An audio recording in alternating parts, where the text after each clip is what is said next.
Is Blackhawks defenseman Sam Rinzel a true Calder Trophy candidate this season? I'll get into my thoughts on that, and we'll also project Spencer Knight's next deal with Chicago.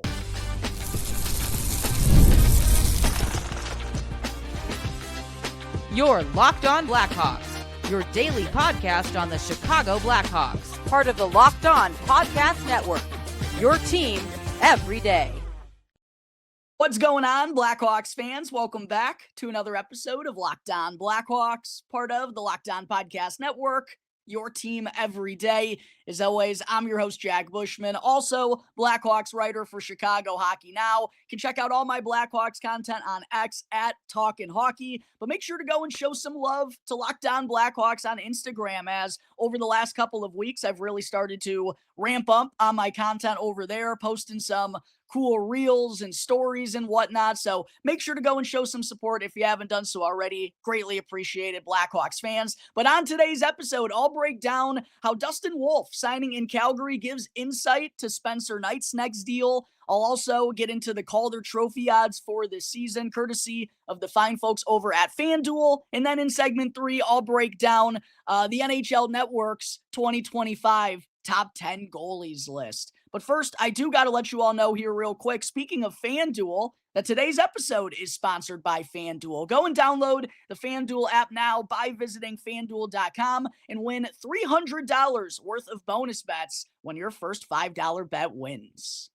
All right, Blackhawks fans, happy Wednesday. Hockey season is so close. And for the first time this morning at Fifth Third Arena, we got to practice as Blackhawks prospects are getting ready for the Tom Curvers Prospect Showcase this weekend up in Minnesota. As a quick reminder, I broke down all of the Blackhawks notables on their Prospect Showcase roster, such as Sam Rinzel and Artem Levshinov on Monday's episode. Make sure to go and check that out to get the full breakdown on who to watch when the Blackhawks hit the ice in St. Paul on Saturday and Sunday. But we also had the NHL Player Media Tour go down yesterday. We got some buzz about Sidney Crosby and Quinn and Jack Hughes, more on them wanting to play alongside each other. The hockey news is starting to ramp up here as we creep towards the middle of September. Training camps across the NHL are set to open up next week, and I seriously could not be more excited. But to open things up here on today's show, as some of you may have seen yesterday, the Calgary Flames signed young goaltender Dustin Wolf to a 7-year extension after finishing second in Calder Trophy voting last season. $7.5 million cap hit for Wolf on that next deal, by the way, which is set to kick in at the start of the 26-27 season. And along with Lucas Dostal of the Anaheim Ducks, that now marks 2 young goaltenders that we've seen sign long-term extensions here this summer. And the reason I'm bringing this up is because Blackhawks' new number 1 in net, Spencer Knight, is set to become a restricted free agent at the end of this season. And now I'm sure some of you out there are saying, Jack, we're getting a little ahead of ourselves here. Knight's only 15 games into his Blackhawks tenure. There's still a lot to learn about him. Yes, I know. And I will get into that here more in just a moment. But I do think both the deal from Dostal and from Dustin Wolf here in Calgary shed some good light on what we wind up seeing Spencer Knight sign with the Blackhawks next summer. First, for Dostal, a 5-year deal for him that he signed earlier this summer with a $6.5 million cap hit as a 25-year-old. He was part of the 2018 NHL draft class, and last year he went 23-23-7 with a 3.10 goals against average, 903 save percentage, and 1 shutout in 54 starts. And for his NHL career, he has a record of 42-58-13 with a 3.29 GAA and a 902 save percentage in 121 games. So not necessarily the best numbers there for Dostal, but I do think it's worth pointing out that the Anaheim Ducks, for basically all of his tenure, have been a rebuilding club that have found themselves at the bottom of the NHL standings. And what I do think is pretty noteworthy here for Dostal is that he's had a progressing or an improving save percentage and goals against average year by year. So he's been trending in the right direction here these last 3 seasons, kind of building as the team has started to get better and given the Ducks reasons to feel confident in him moving forward, even though maybe the numbers don't quite look the best. And honestly, Blackhawks fans, I think this is kind of a similar situation to what we're going to see Spencer Knight deal with here in Chicago, because most of his tenure so far in the NHL before he got traded to the Blackhawks, it wasn't being utilized as a number one goaltender, right? He was mostly the backup to Sergei Bobrovsky. And even when he did get into the game, when he did get action, he was playing, behind a juggernaut Florida Panthers squad. So I think that kind of leaves some, unknown about Spencer Knight still, even though I'm really confident that he's going to be a solid goaltender in this league for a long time. I firmly believe that he's going to be the number one in net for the Blackhawks moving forward. But he is still a little bit of an unproven commodity because he hasn't really been given the reins as a number one goaltender. And what we saw Dostal put up this season with Anaheim as the Ducks have started to get better and are starting to finally climb through their rebuild and make some steps here. Dostal put together a 23-23-7 season, 3.10 GAA, 903 save percentage. It's obviously hard to go and project the numbers that Spencer Knight's going to put up in goal with the Blackhawks this year, but considering that it's going to be a very young squad, a lot of young defensemen on the back end as well with a new head coach, right? There's going to be a lot of bumps in the roads. There's going to be a lot of mistakes happening defensively for the Blackhawks, and that's just going to make things in general tough for Spencer Knight to put up, like jaw-dropping or fantastic numbers. So quite honestly, I do think there's a lot of similarities between Knight's new situation here in Chicago as a 24-year-old to what Lucas Dostal was entering last year in his 24-year-old season with the Anaheim Ducks. Now getting to Dustin Wolf, as I mentioned, 7 by $7.5 million per year as a 24-year-old. Like Spencer Knight, Dustin Wolf was part of the 2019 NHL draft class, but was a 7th-round selection for the Calgary Flames. What a 7th-round pick he's turned out to be. And last year, Wolf went 29, 16, and 3 with a 2.64 goals against, 910 save percentage, and 3 shutouts in 53 games. The interesting part here about Dustin Wolf, though, is almost in a similar vein to Frank Nazar. Wolf's only played in 71 career NHL games, so still himself a little bit of an unproven commodity and not the biggest sample size. Not to say that there's doubt in the Flames organization that he's going to be, whether he's going to be good or anything. They feel very confident, obviously, what he's going to turn into, but just in general, not the biggest sample size so far for someone who was just given a 7-year deal with a $7.5 million cap hit. But what I will say in comparison to Wolf and Spencer Knight, now obviously Spencer still has to go out and play this season, but Wolf has made the bigger impact between the two at the NHL level. Even though Knight's been in the league longer, he has more games played. It's only because Dustin Wolf was the true number one in goal for the Calgary Flames last year, and he thrived in that position, nearly helping Calgary sneak into the Stanley Cup playoffs. It was an outstanding year for him as a driver of that team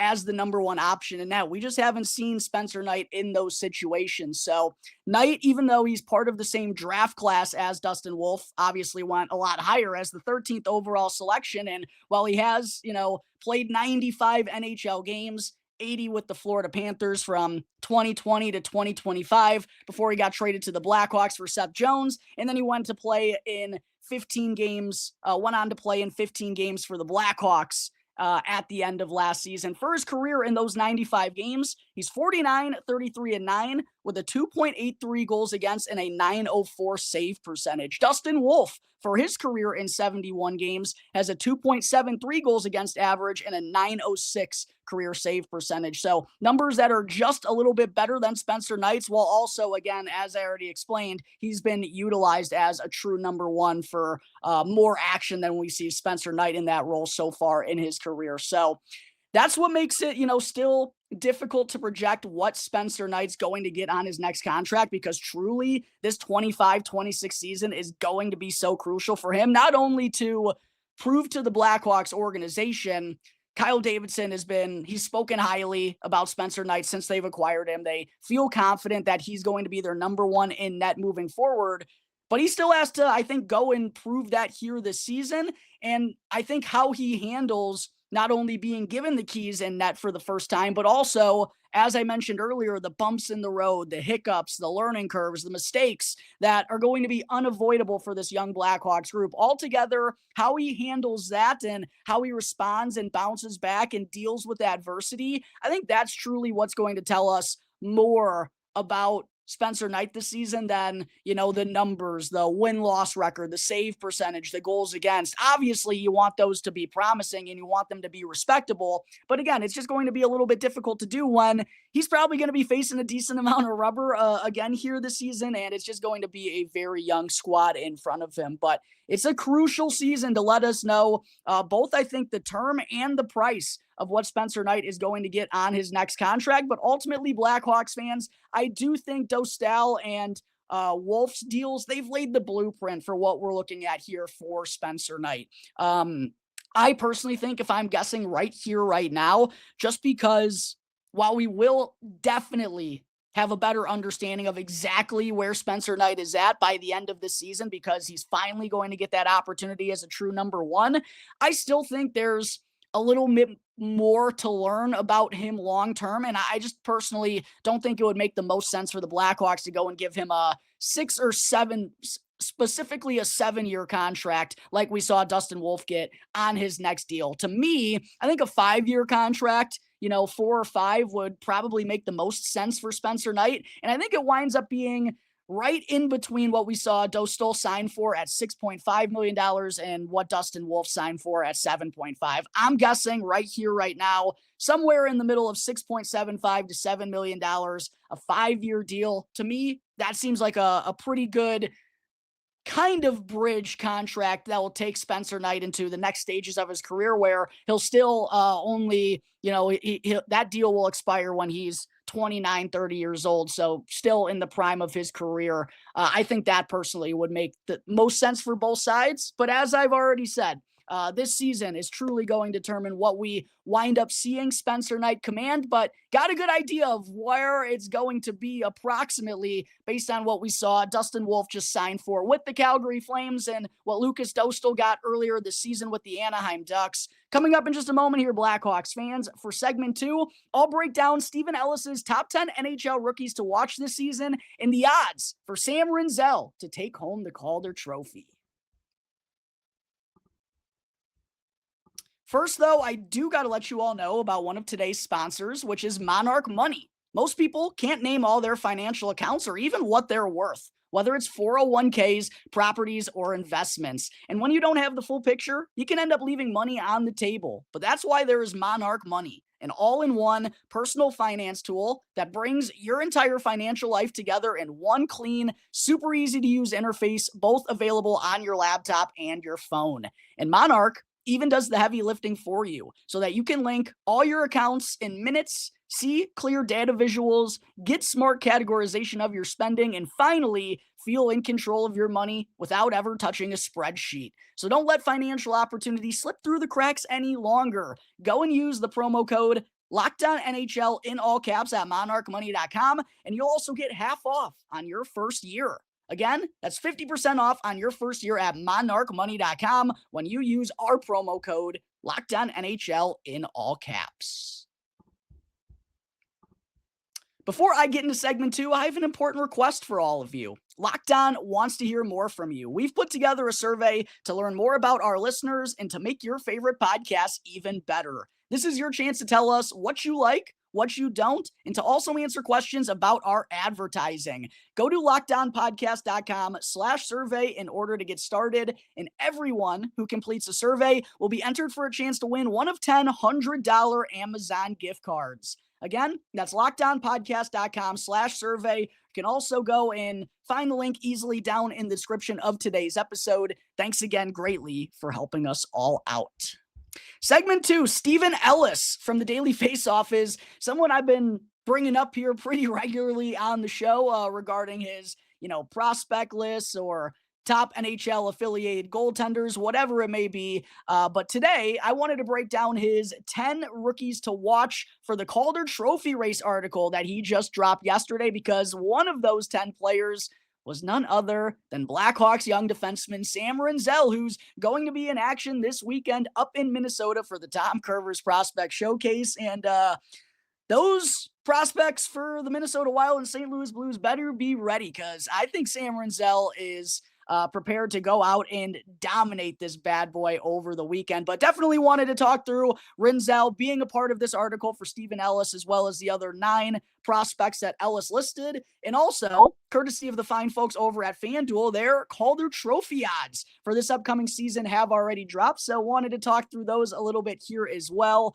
But obviously, Blackhawks fans, if you've been watching or listening to this show for quite a while now, but specifically the last 4 or 5 months since the regular season ended, or even at the start of last year, then you know how high I am on Sam Rinzel. And I've always talked about, ever since the Blackhawks drafted him back in 2022, while he was a project and very raw, there was just so much upside because of his size and skating ability. While that really came to the forefront both last season and his sophomore year at Minnesota, where he was one of the best defensemen in college hockey, and also in his first 9 NHL games that he played with the Blackhawks after signing his ELC, not only with the 5 assists that he tallied, but just in general, how notable he was frequently. I mean, almost on a game-to-game basis, he was making plays and truly was a difference maker on the back end for the Blackhawks immediately out of college hockey. And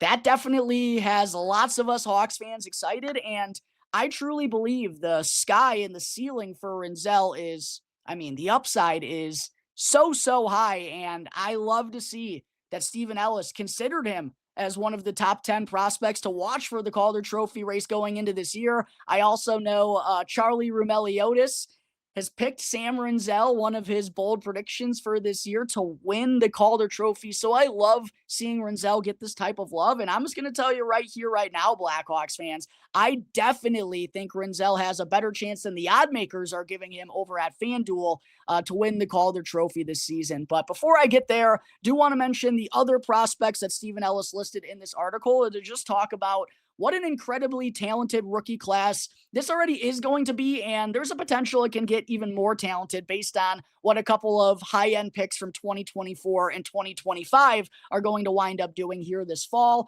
Zane Parekh for the Calgary Flames. He's making the leap to professional hockey after being a top selection in the 2024 draft class.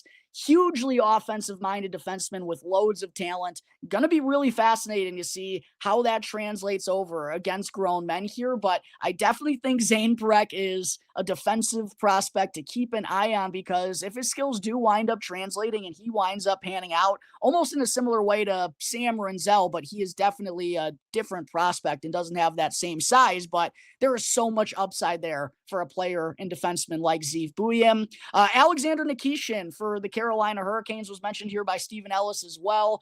Came over to the the Carolina Hurricanes, late last season, and already looks like he can fill top 4 role for that team. And for Carolina to just continue to churn out these high-level young players while consistently being one of the top teams in the Eastern Conference is undoubtedly impressive. Nikishin, one thing I do want to point out, 23 years old, though, almost in a similar vein to like the Artemi Panarin Calder Trophy win a couple of years ago. I could already foresee hockey fans not being all that excited about a 23-year-old nabbing the Calder Trophy. Next listed by Steven Ellis was none other than Blackhawks defenseman Sam Rinzel, who I already broke down, turned 21 years old here this summer. Zeev Buium is going to be on the pro hockey scene after a couple of spectacular seasons with Denver. And if you've been tuning into the show since prior to the 2024 NHL draft, then you know how high I think of Zeev Buium. I think he's going to be an ultimate gamer. Would not be surprised if he's the best defenseman out of that elite 2024 blue line draft class. I think the world of Zeev Buium. It kills me that he's going to be playing for the Minnesota Wild for a long time. I would not be surprised if he's the bigger impact player on the back end than Brock Faber. That might be a statement, but that's how highly I think of Zeev Buium, and he definitely has the higher offensive upside between the two.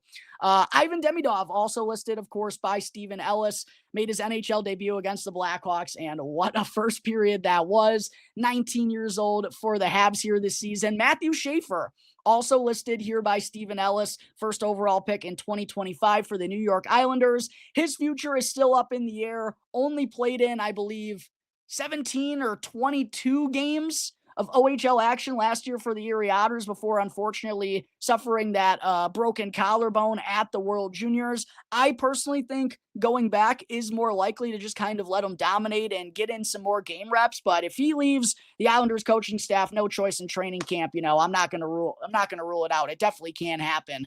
Gabe Perreault also listed by Steven Ellis here for the New York Rangers, 20-year-old who spent the last 2 seasons playing for college hockey, one of the best programs in the entire NCAA. Yaroslav Askarov looks like he's going to be a full-time NHLer for the first time this year with the San Jose Sharks. He also is 23 years old, but goaltenders are definitely a little bit different than skaters in terms of their development time.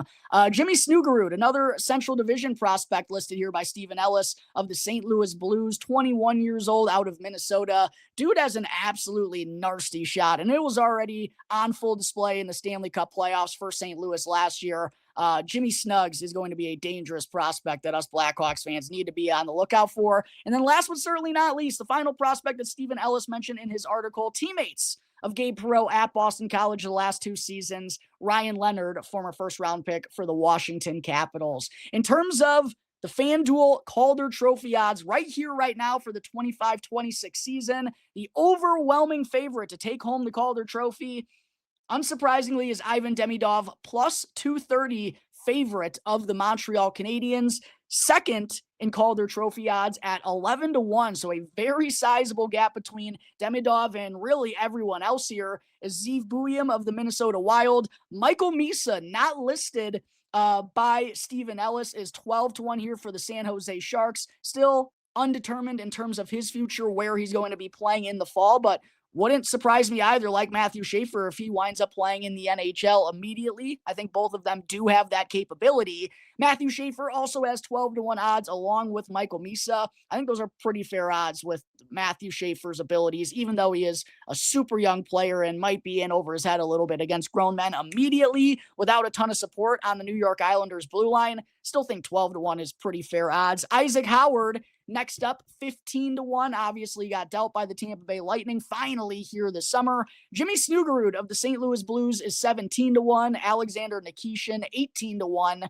Ryan Leonard and Zane Parekh, both 22-1. I think 22-1 is really a fair number for Zane Parekh, again, given his upside. James Hagen's 25-1. Don't think he's going to be playing in the NHL for the Bruins here this season. There's no real rush to be doing that unless the Bruins just want to give their fans something to be a little bit more excited about. And then the final player under 25-1 odds is Yaroslav Askarov for the San Jose Sharks. The first Blackhawk a part of this list, interestingly enough, I guess it's not really the most curious decision, but I do find it fascinating personally, is not Sam Rinzel. It's Artem Levshinov, second overall pick in 2024. He's at 30-1 in the Calder Trophy odds. And how cool would it be if Levshinov and Rinzel both perform well enough this season to both be legitimate Calder Trophy contenders neck and neck with one another? I think Levshinov is going to be a full-time NHLer for the Blackhawks this season. I expect him to be on the opening night lineup, come October 7th. But I definitely think Sam Rinzel has the better odds to be a Calder Trophy winner, in the same way I explained a couple of days ago why I think Sam Rinzel has the better odds to be an NHL All-Star, because I just don't know if Artem Levshinov is ever going to put up the true point totals to be an NHL All-Star. And I know that's not the only thing that determines All-Stars these days, but with the way the game has been going and there's more offensive and mobile defensemen than ever, Artem Levshinov can do that, but he doesn't have any of those dominant offensive traits. He's just more of a complete good-sized defenseman on the back end. So to see Artem Levshinov at 30-1, while Sam Rinzel is at 50-1, Blackhawks fans, right now over at FanDuel, I think those odds are crazy. I think Rinzel should have right around the same odds as Zane Parekh, and they're giving him 50-1. And I know there's still work to be done for Rinzel to even make the NHL out of training camp, right? But I think he's going to. He's too talented. I think he's going to leave the coaching staff with no choice. And he showed already late last year that he's ready to make an impact right here, right now. Kyle Davidson loves being patient with his prospects. He wants them to be able to thrive at this level as opposed to just surviving. I fully believe Sam Rinzel is ready to thrive in the NHL here this season. His skating ability, his offensive instincts, could be quarterbacking the Blackhawks' top power play unit. Legitimately, putting all my Blackhawks biases to the side, 50-1, I think, is an unbelievable number. Like, if there's anything to bet on the Blackhawks this year, it's not their win totals. It's not their over-under on points. It's this. Sam Rinzel, 50-1 to be the Calder Trophy winner this season. Way too big of a number, personally, in my beliefs. I think that's something, if you're interested, and again, if you haven't already downloaded the FanDuel app, if you're not already a member over there, go and sign up and use a $5 bet on Sam Rinzel, 50-1. If it wins, $300 worth of bonus bets. If not, you're only down $5. I'm not telling you to go and gamble. I'm not the biggest promoter of that in general, but it's a great opportunity. I think the number is absolutely massive. So there is the breakdown on the Calder Trophy odds, courtesy of FanDuel, and the 10 rookies that Steven Ellis thinks are worth watching for the Calder Trophy race heading into the 25-26 season. Coming up in just a moment here, Blackhawks fans, I'll react to the NHL Network's top 10 goalies list.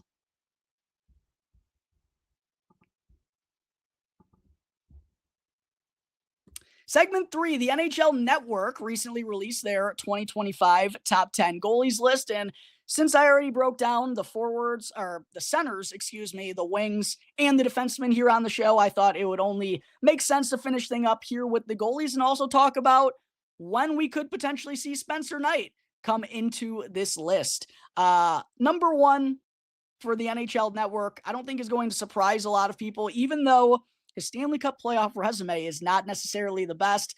Connor Hellebuyck, MVP. I understand why the NHL Network has him at number 1, despite not being able to get through the hurdles of the Stanley Cup playoffs. At number 2 is Andrei Vasilevskiy of the Tampa Bay Lightning, who had a bounce-back regular season, but 3 straight Stanley Cup playoff performances that have been very subpar for his standards.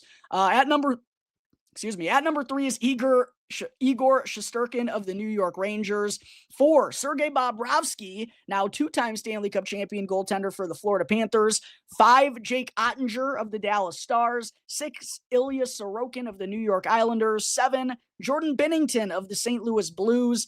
8, Philip Gustafson for the Minnesota Wild. 9, Darcy Kemper for the Los Angeles Kings. And then 10, Linus Ullmark of the Ottawa Senators. And I would say probably the most notable goaltenders, in my opinion, that were left off this list, Logan Thompson of the Washington Capitals. Even though it's been kind of definitely last year was a struggle for UC Saros, I think he's still a notable left off this list. Adin Hill, Stanley Cup winner for the Vegas Golden Knights, even though he constantly has injury issues or something going on.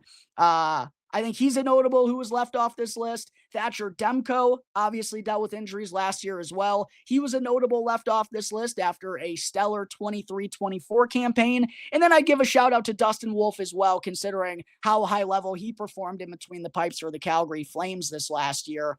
But as far as how I personally would rank out the top 10 goalies in the NHL right now, I do still think Connor Hellebuyck is the number 1 goalie in the league. And yes, I know the Stanley Cup playoffs, at the end of the day, that's what truly matters. I still think for how good Connor Hellebuyck has been year in and year out in the regular season, I still think he's the best, most talented goaltender in the entire world.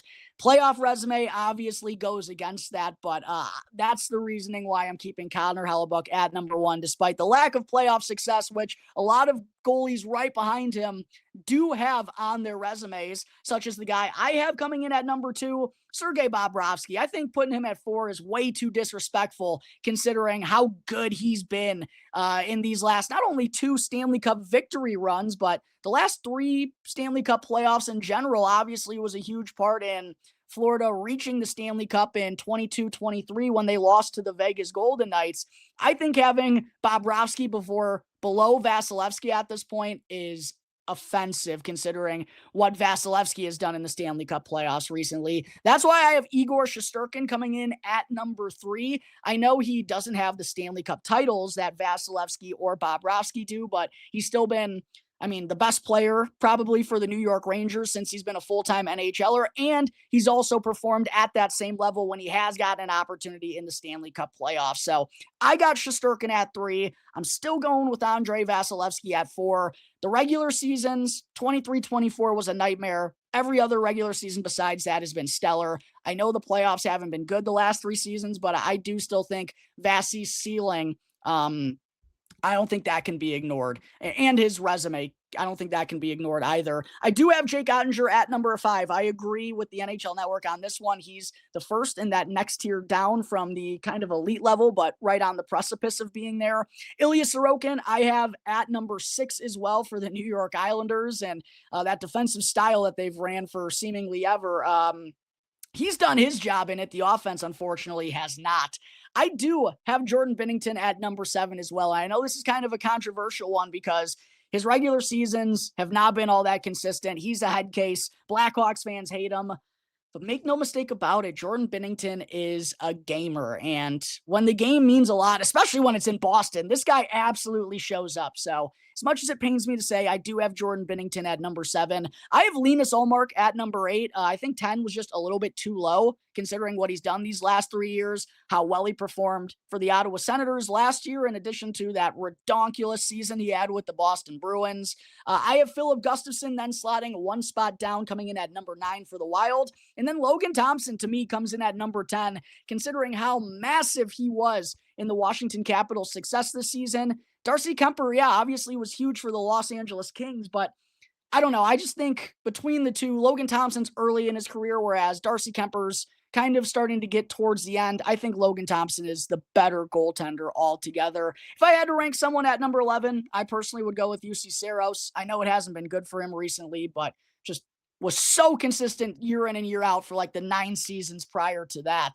Last but certainly not least, though, can Spencer Knight make this list in the summer of 2026, 1 year from now? I think that's a little bit too far-fetched considering, again, for the reasons I outlined earlier, just how young this Blackhawks squad is going to be. The summer of 2027 is when I think potentially Knight could creep up into the top 10 as the Blackhawks start to make strides in their rebuild. They start to become a little bit more of a competitive team and just have a better roster in front of Knight altogether. I think that's probably when we could start seeing him get into this conversation. And again, I firmly believe he has the upside and the pedigree to be a top 10 and successful goaltender in the NHL for a long, long time. But that's going to wrap up today's episode of Locked On Blackhawks, everyone. Again, thank you all for joining me on the show. Be sure to subscribe to Locked On Blackhawks on YouTube. Follow Locked On Blackhawks for free as well, wherever you may be listening to your podcast. That way, you don't miss out on any of the latest episodes. I'm your host, Jack Bushman.